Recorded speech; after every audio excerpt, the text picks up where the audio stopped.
when I think about Muhammad Ali, what inspires me most about him is his character. Often when we look at individuals, we look at what they do when they're on the mountaintop, when everything's good. But when you have to face some adversity, how do you conduct yourself? When I got married, I met my wife and her family. Her grandmother really inspired me. She was a janitor or maid in the hospital, very intelligent lady. But that's the only job she could get. And when she died, the lady had over $70,000 saved up in the bank. I could not, making $2.36 an hour. How did you do that? Black hero that's inspired me is really personal. It's my great-grandfather. He's a World War II veteran. He passed away at the age of 94, but he's lived through some of the most horrific things that have gone on in this country. It would have to be Queen Latifah, Dana Owens. She was a big role model for me growing up in my time. She had a voice that was loud and proud, and that's how I got my voice, by seeing her voice her opinions and be in the world and say what she needs to say as a black woman. Robert Small.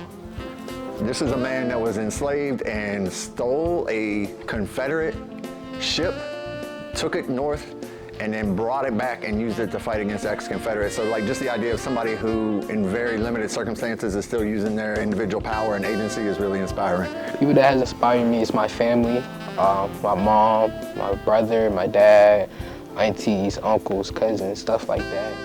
The women from Hidden Figures. I think about Dorothy Vaughan, Katherine Johnson, and Mary Jackson, and what they had to overcome. You know, it's not much different from what you guys have probably grown up with. We might have had a few announcements, maybe, but it certainly wasn't a central part of our education, unfortunately.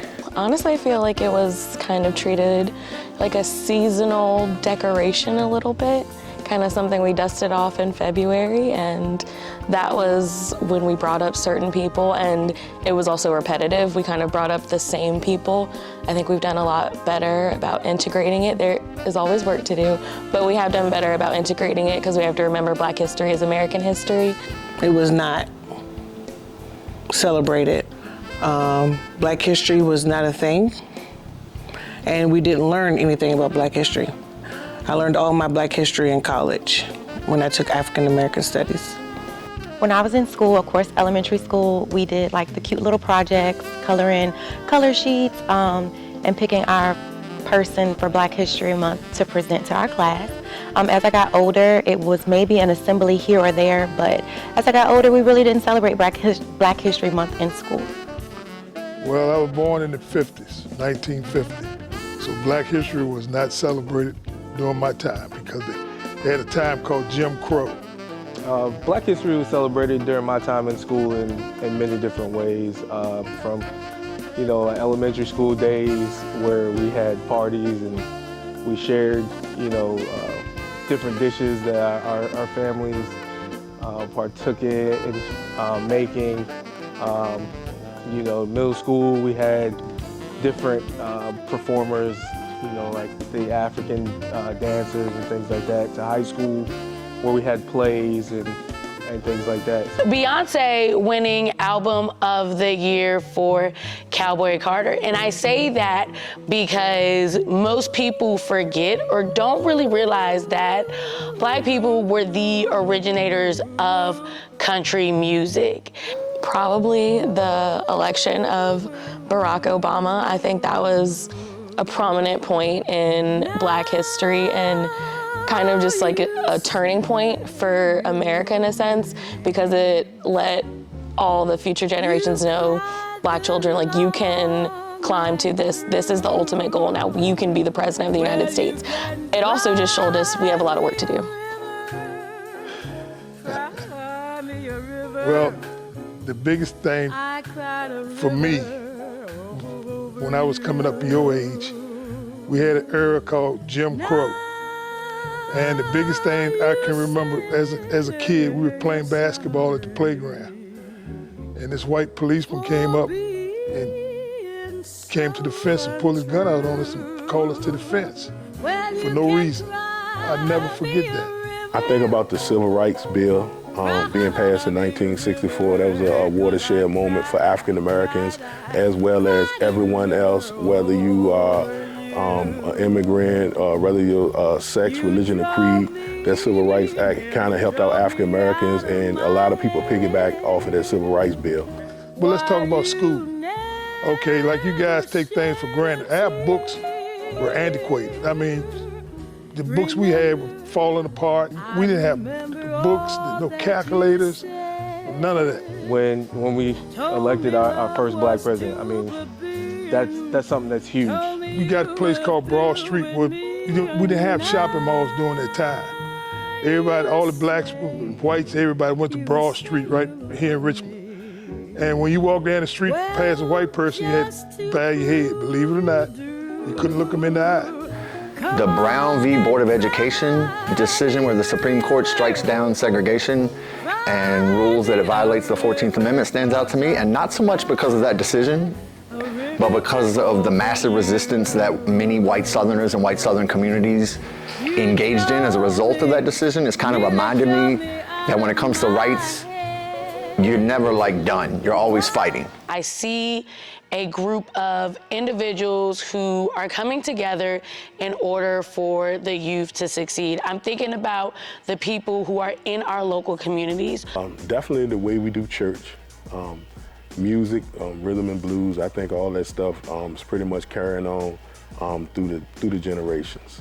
But in schools, I think when teachers put forth the effort to give them the information about inventors, artists, and expose them to the history, I think the students do a great job. For the young people nowadays, learn to respect and have faith in God. I'm not telling you, it's your choice, but, go to church. Recognizing that the fight is going to continue and it always continues, and to continue to ask questions is how they kind of motivate and inspire me and give me hope for the future. Being unapologetic about it, fighting for what's right, voicing your displeasure with the way things are, or, finding ways to be innovative. The generation who is coming up, they know who they are and they know how to fight for what they believe in. I think it's so nice that we can create a community where you can also meet somebody else that you recognize their struggles, you can relate to them, and it feels like one big community where it's all love. I'm hoping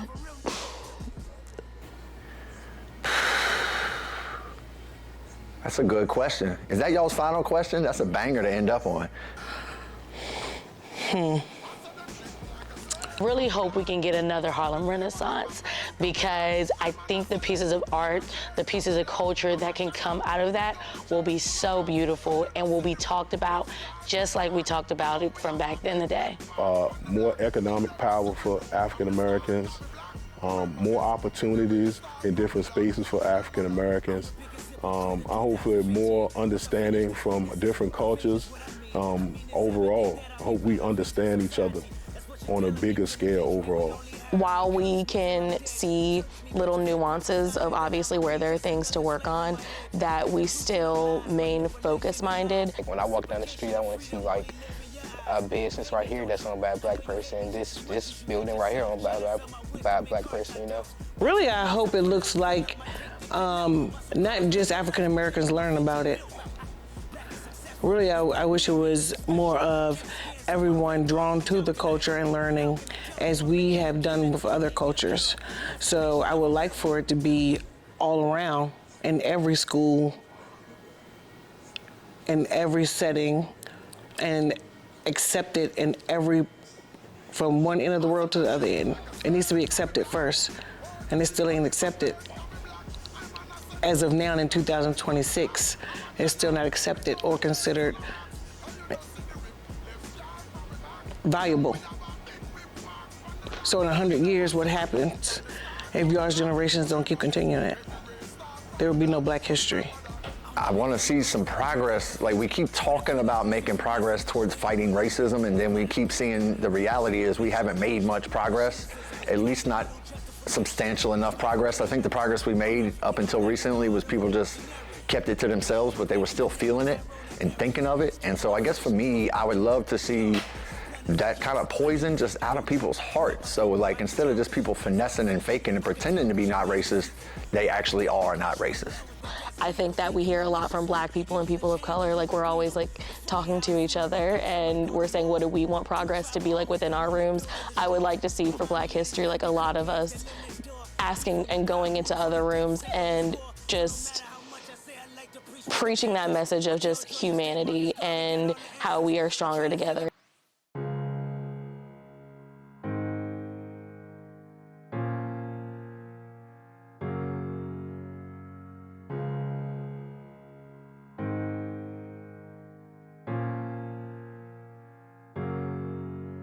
Black history is not just what happened. It is what is happening. It is what will happen. It is the story of a people who continues to rise, continue to create, and continue to lead. The next chapter begins now, and it begins with us.